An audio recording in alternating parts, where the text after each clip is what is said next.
इस लेसन के अंदर हम लोग जिस चीज़ के बारे में बात करने वाले हैं और जिसकी प्रैक्टिस करने वाले हैं वो है बिलबोर्ड और होर्डिंग। अच्छा, सबसे पहली तो बात ये कि बिलबोर्ड और होर्डिंग दोनों एक ही चीज़ के दो नाम हैं, मुख्तलिफ नाम हैं। कुछ मुल्कों के अंदर दुनिया में बिलबोर्ड के नाम से ये मीडियम जो है वो जाना जाता है और कुछ मुल्कों में होर्डिंग के नाम से जाना जाता है, तो इस पे बिल्कुल भी आप लोगों ने कंफ्यूज नहीं होना। अच्छा, अब मैं थोड़ा सा आपको गाइड करता चलूँ बिलबोर्ड या होर्डिंग के स्टैंडर्ड साइजेस के हवाले से। देखें, बिलबोर्ड एक ऐसी चीज़ है जो कि किसी भी आउटडोर स्पेस के अंदर किसी भी ख़ास जगह पे लग सकती है, तो लिहाजा इसका कोई ख़ास एज सच स्टैंडर्ड साइज़ तो नहीं है। ये ज़्यादातर जिस जगह पे इसने डिस्प्ले होना होता है उस जगह के हवाले से ही इसका जो है वो साइज़ मुतय्यन किया जाता है। लेकिन फिर भी कुछ आइडिया मैं आपको दे देता हूँ बिलबोर्ड के साइज़ की रेशो के हवाले से। देखिए, जो बिलबोर्ड का साइज़ है वो आम तौर पे ज़्यादातर 3/1 की रेशो में पाया जाता है। एक तो ये कि बिलबोर्ड जो है वो ज़्यादातर लैंडस्केप मीडियम है और ये लैंडस्केप ओरिएंटेशन के अंदर ज़्यादातर डिज़ाइन किया जाता है, लेकिन ऐसा नहीं है कि पोर्ट्रेट में नहीं होता। पोर्ट्रेट में भी अब जो है ये काफ़ी ज़्यादा डिज़ाइन होना शुरू हो गया, लेकिन अभी भी ट्रेडिशनली जो एक बिलबोर्ड या होर्डिंग है, ये एक जो है वो रेक्टेंगुलर फॉर्म में आपको लगी सड़कों के ऊपर जो है ये हॉरिजॉन्टल ओरिएंटेशन में लगी आपको नज़र आती है।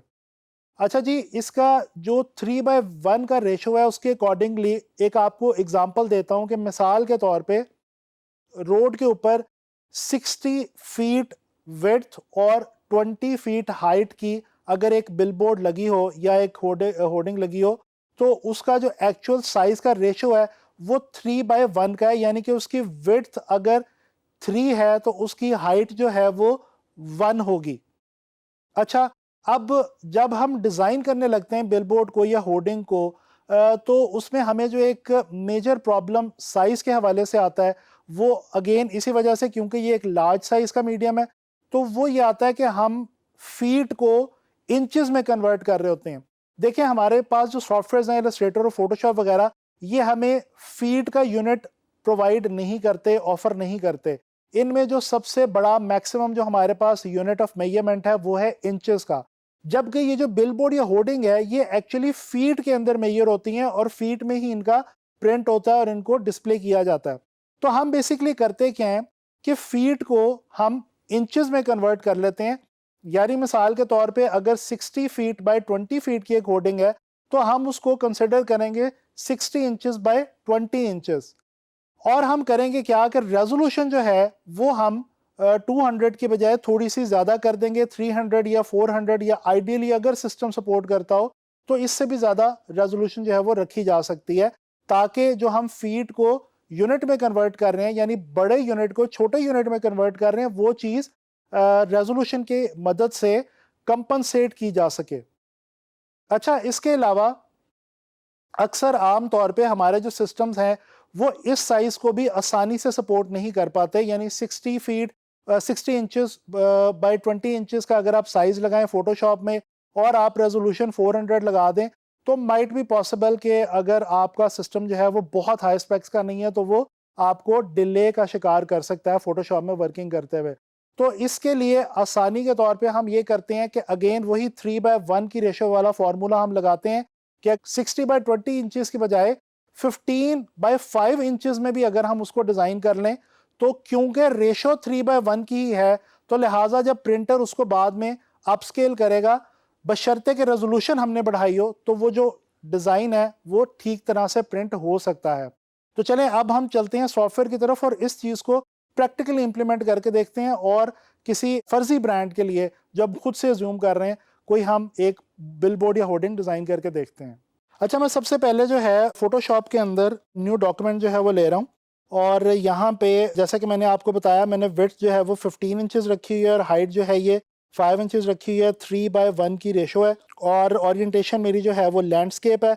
रेजोल्यूशन मैंने 400 के करीब रखी हुई है, इसको 300 या 400 हम कर सकते हैं, और इसके अलावा मैंने कलर मोड जो है वो CMYK रखा हुआ है।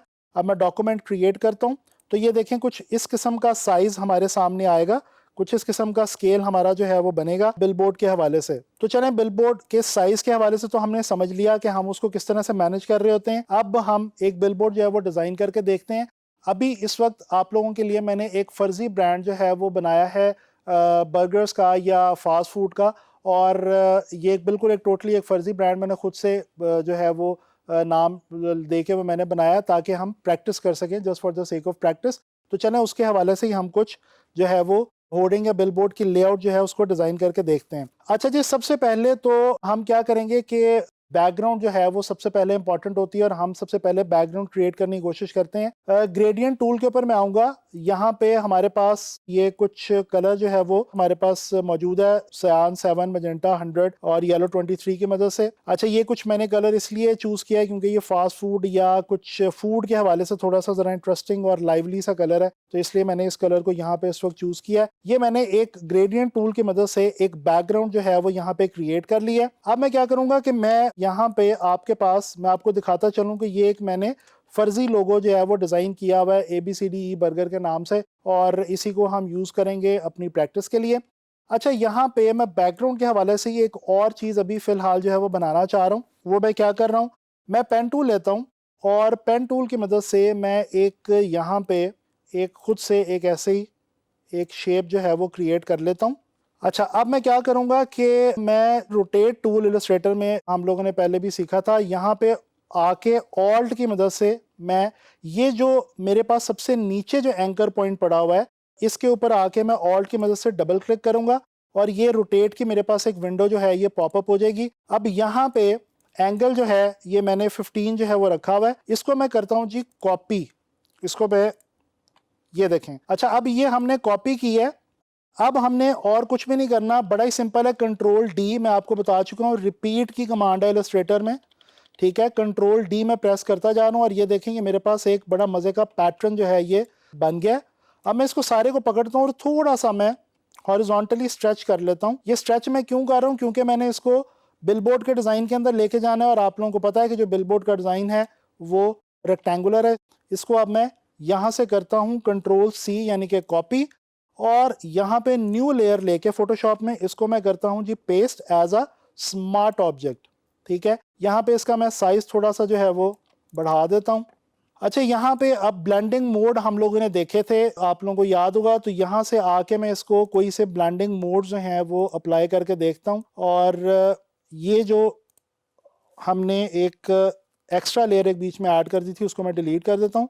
अब ये जनाबी अली मैं ब्लेंडिंग मोड जो है वो यहाँ पे इसके ऊपर अप्लाई करके देखता हूँ, और एरो की मदद से हम इसको बड़े आराम से ब्लेंडिंग मोड्स को जो है वो देख सकते हैं। ये सॉफ्ट लाइट जो है ये मुझे कुछ थोड़ा सा बेहतर लग रहा है, ये मर्ज हो रहा है मेरे बैकग्राउंड के अंदर, मेरा जो एलिमेंट है। प्लस मैं इसकी ओपेसिटी जो है वो भी थोड़ी सी कम कर देता हूँ। मैं इसकी ओपेसिटी जो है वो 60% कर देता हूँ ताकि मैंने डिज़ाइन एलिमेंट्स यहाँ पे रखने होंगे उनके ऊपर ओवर पावर ना करे और ये एक जस्ट सर्व करे as a background, that's it. अच्छा जी, अब ये हमने कुछ थोड़ी सी बैकग्राउंड जो है वो यहाँ पे क्रिएट कर ली। अच्छा जी, ये अब मेरे पास कुछ चीज़ें पड़ी हुई हैं, तो इधर से ये PNG फॉर्म के अंदर मेरे पास एक ये बर्गर का इमेज है, ठीक है।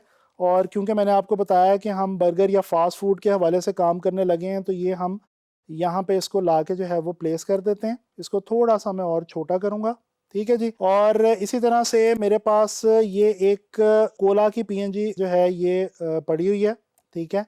ये आप देख सकते हैं। इसको मैं फ़ोटोशॉप के अंदर डायरेक्टली ओपन करके वहीं पे क्रॉप कर लेता हूँ। इसको मैं ये देखें यहाँ पे एक न्यू डॉक्यूमेंट के तौर पे ओपन करता हूँ। अब मैं क्या करूँगा कि मैं इसकी जो है वो पेन टूल की मदद से पाथ बना के इसकी मैं क्रॉपिंग कर लूँगा। ये पेन टूल मैंने सेलेक्ट किया और अब ये जो मेरे पास पूरा पोर्शन है इसको मैं सेलेक्ट करके इसकी मैं कर लूँगा क्रॉपिंग। क्रॉपिंग ये आप लोगों को याद होगा, मैंने आप लोगों को सिखाई थी, एक पूरा लेसन इसके ऊपर दिया था और मैंने आप लोगों को बताया था कि जितना ज़्यादा जूम करके आप क्रॉपिंग करेंगे उतनी ज़्यादा बेहतर क्रॉपिंग आप लोगों की होगी, ठीक है जी। यहाँ पे अब इसको मैं शिफ्ट की मदद से स्ट्रेट लेके जा रहा हूँ नीचे, क्योंकि स्ट्रेट लाइन है, तो जहाँ पे स्ट्रेट लाइन आ जाए वहाँ पे आप लोगों को मैंने टिप दी थी कि शिफ्ट की मदद से बड़े आराम से आप लोग इसको क्रॉप कर सकते हैं। अच्छा, अब क्योंकि बेसिकली मैंने करना क्या है, मुझे ये वाला जो लाइन वाला जो एलिमेंट है, ये वाली जो पिक्चर है ये नहीं चाहिए, तो इसको मैं सेलेक्ट कर लेता हूँ और मैं पाथ्स में जाके इसकी सिलेक्शन लेके इसको जो है वो यहाँ से डिलीट कर देता हूँ। और ये जो मेरे पास इमेज बच गया है ये बेसिकली मैं लेके जाना चाह रहा हूँ अपने फाइल के अंदर, तो इसको मैं यहाँ पे ड्रैग कर लूँगा अपनी फाइल में। इसको अब मैं बंद कर देता हूँ। ये देखें, ये जो मेरा कोला का इमेज है ये यहाँ पे आ गया। अच्छा जी, इसको मैं ले जाता हूँ बर्गर के नीचे। थोड़ा सा एक और चीज़ जो मैं आपको पहले भी बता चुका हूँ वो दोबारा मैं आपको बताता चलूँ साथ साथ, कि आपके लिए बेहतर होगा कि आप साथ साथ अपनी लेयर्स को रीनेम करते रहें, ताकि आपको याद रहे कि आपने किस लेयर के अंदर क्या चीज़ जो है वो रखी हुई है और किस तरह से आप उसको यूज़ कर रहे हैं। अच्छा जी, ये हमारा जो है वो बर्गर, इसको थोड़ा सा और छोटा कर लेते हैं, इसको थोड़ा सा पीछे की तरफ निकालते हैं ऊपर। That's it. इन दोनों को हम जो है वो लिंक कर लेते हैं, राइट क्लिक करके लिंक लेयर कर लेते हैं, क्योंकि इनको हमने अब फर्दर आगे इकट्ठा ही यूज़ करना है। अच्छा, इसी तरह से ये तो मेरे कुछ लेफ़्ट साइड के ऊपर मेरे इमेज में यहाँ पे विजुअल आ गया। इसी तरह से मेरे पास एक ये फ्रेंच फ्राइज़ के हवाले से ये एक मैस्कॉट पड़ा हुआ है। मैजिक वैन टूल की मदद से इसका बैकग्राउंड जो है वो बड़े आराम से डिलीट कर देता हूँ, क्योंकि इसका जो बैकग्राउंड था वो क्या था, वो बिल्कुल फ्लैट बैकग्राउंड था। लिहाजा अब मैं इसको यहाँ से डिटैच करके इसको भी मैं अपनी लेआउट के अंदर यहाँ पे ले आऊँगा और इसको मैं बंद कर देता हूँ। इसको मैं कुछ यहाँ पे राइट बॉटम वाली साइड पे कुछ इसको थोड़ा सा इस तरह से रखना चाह रहा हूँ। ये बड़ा इंटरेस्टिंग जो है वो रोल प्ले करेगा हमारे डिज़ाइन के अंदर। अच्छा जी, ये हमने लिंक कर लिए हुए हैं, तो इनको हम किसी भी वक्त जो है वो बड़े आराम से जो है वो बड़ा छोटा कर सकते हैं, जो भी करना चाहें। अच्छा, और अब हम ले आते हैं, हमारे पास पड़ा हुआ है लोगो, जो कि मैंने आपको पहले बताया था कि हम लोगों ने फर्जी एक लोगो जो है वो यहाँ पे बना रखा है। अच्छा, इसको लोगो को मैं अनग्रुप करके इसको मैं कर रहा हूँ फ़िलहाल वाइट के अंदर, क्योंकि वहाँ पे जो कलर्स हैं वो कुछ इस किस्म के हैं कि इसको अगर मैं वाइट में लेके जाऊँगा तो ये ईज़िली प्रोमिनेंट हो जाएगा और ईज़िली विजिबल रहेगा मेरे लिए। इसको यहाँ पे आके मैं कंट्रोल वी करता हूँ, स्मार्ट ऑब्जेक्ट के तौर पे यहाँ पे इसको मैं प्लेस करता हूँ और इसको थोड़ा छोटा करके राइट अपर कॉर्नर के ऊपर यहाँ पे मैं प्लेस कर देता हूँ। तो ये हमने अपनी जो होर्डिंग या बिलबोर्ड की जो हमारी लेआउट है उसको एक ख़ास हद तक हमने जो है वो कंप्लीट कर लिया है। अब बाकी जो इसका पोर्शन रह गया उसको हम इंशाल्लाह ताला नेक्स्ट लेसन में यहीं से कैरी ऑन करके कंप्लीट करेंगे।